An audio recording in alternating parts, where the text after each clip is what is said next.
नमस्कार बंधुगण जदि आपण एही दीपावली दिन राति रे शोइबा पूर्वरु झाड़ू तले एही गोटिए जिनिस को रखी दियंती ताहेले माँ लक्ष्मी निजे आपणक घर को चली आसीबे। बंधुगण झाड़ू तो प्रत्येक लोकंक घरे थाए किंतु कौन आपणक जना अछि कि झाड़ू को सीधा माँ लक्ष्मींकर रूप माना जाई थाए। झाड़ू को नहीं बहुत सारा शुभ एवं अशुभ कथा रही अछि एवं झाड़ू को आपण केमिति रखिबे केबे किनिबे केबे आपण एहाकू फोपाड़िबे एमिति बहुत सारा नियम मध्य रही अछि। आपण दीपावली दिन एही प्रयोग को निश्चय करंतु। तो आसंतु जानि नेबा सेही विषय रे।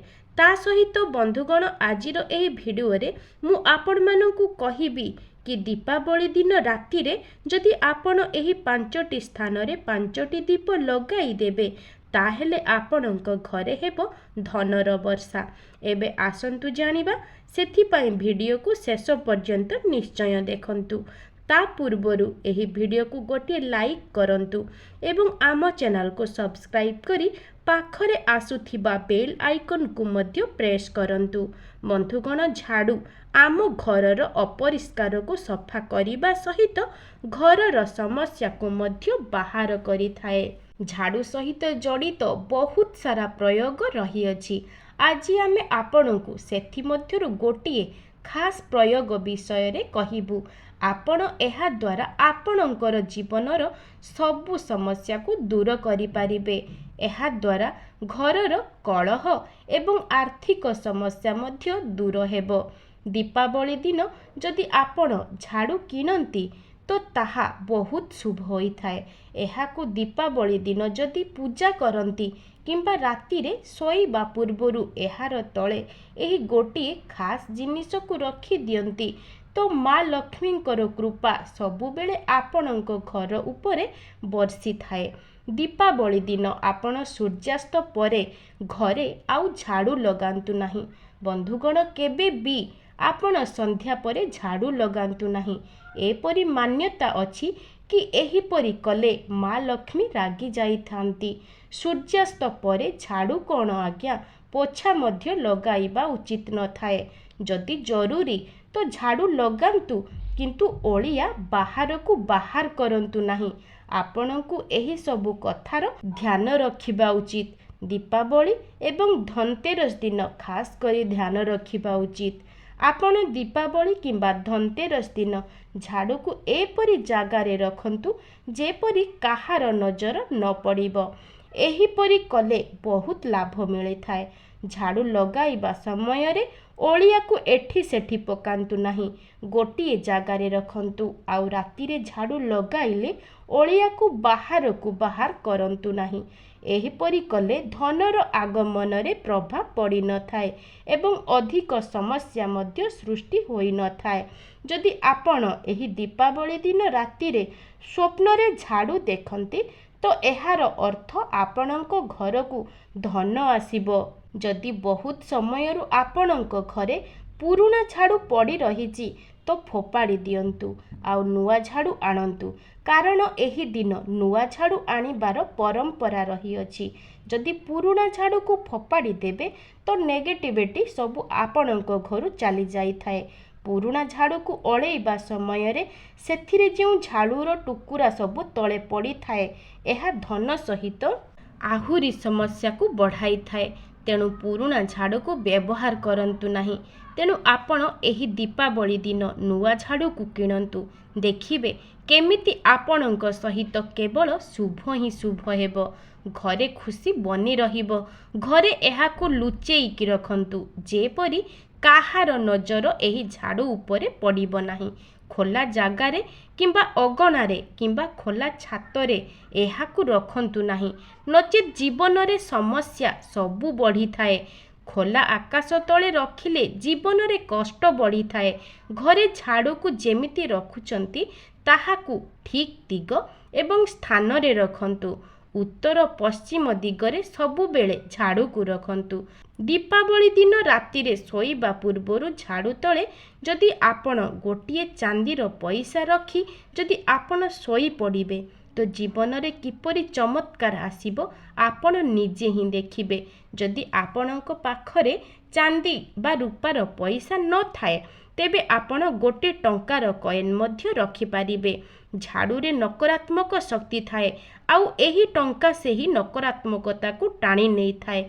परे चाहिए आपण सेही टंका को कौनसी जल रे फसाई दियंतु किंबा कौनसी माटी तले पोती दियंतु, कौनसी भी असुविधा नाही। केबे भी आपणଙ୍କୁ धनर कमी हेबो नाही। जदि आपण झाड़ूर तले चांदीर पैसा को दीपावली दिन राति रे सोइबा पूर्व रखिदेबे ताहेले आपणଙ୍କ जीवन रे केबे भी धनर कमी हेबो नाही। बंधुगण आपण माने सबु बेले प्रथमे पोछा लगांतु तापरे झाड़ू लगांतु। झाड़ू तले आपण चाहिए 2टी अलैच एवं 2टी लवंग नियंतु। राति रे सोइबा पूर्वरु एहाकु मध्य झाड़ू तले चुपचाप रखि दियंतु। माँ लक्ष्मी आपणଙ୍କ घरे सबु बेले बास करिवे। घरे केबे भी धनर कमी हेबो नाही। जदि कौड़ी मिले तो आपण कौड़ी को भी रखि पारिबे, कारण कौड़ी माँ लक्ष्मींकर अति प्रिय होइथाए। एहा द्वारा जीवनर कष्ट सबु दूर होइथाए। माँ लक्ष्मींकर कृपा वर्षि थाए। माँ लक्ष्मींक कृपारु गरीबी मध्य चली जाइथाए एवं आपण धनरे मालेमाल होई जांती। आपण चाहिए मयूर पंख झाड़ू तले रखि पारिबे, कारण एहा नकारात्मकता को दूर करी घरे सकारात्मकता को संचार करिथाए। बंधुगण एबे आसंतु जानिबा सेही 5 गोटी मुख्य जागा विषय रे, जेउ जागारे एही दीपावली दिन दीप जलाइबा द्वारा आपणଙ୍କର घरे धनर अभाव रही न थाए। तेबे आसंतु जानिबा प्रथम जागाटी हेउछि दीपावली दिन आमे आम घरे दीप जलाइबा सहित सबु घर को आलोकित करिथाउ। एमिति कि घर बाहर को मध्य आलोकित करिथाउ, किंतु गोटिए दीप नै अस्वस्थ गछ मूलरे निश्चय लगांतु। कुहा जाइथाए जे एही अस्वस्थ गछरे 33 कोटी देवादेवी माने बास करिथांती।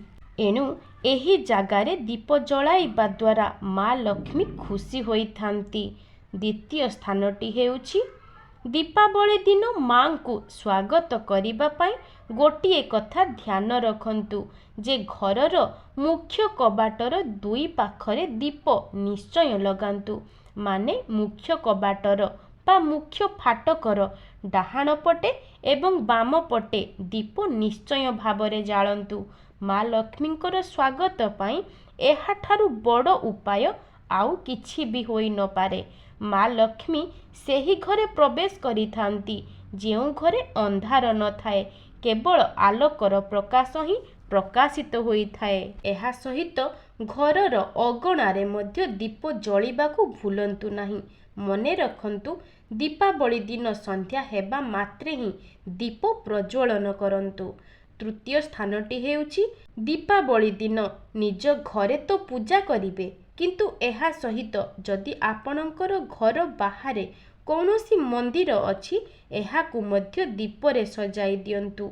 एहा द्वारा मध्य आपण प्रभुंकर सेवा करिबार सुजोग पाइले एवं एहा सहित प्रभुंकर घर को मध्य प्रकाशित करि पारिले।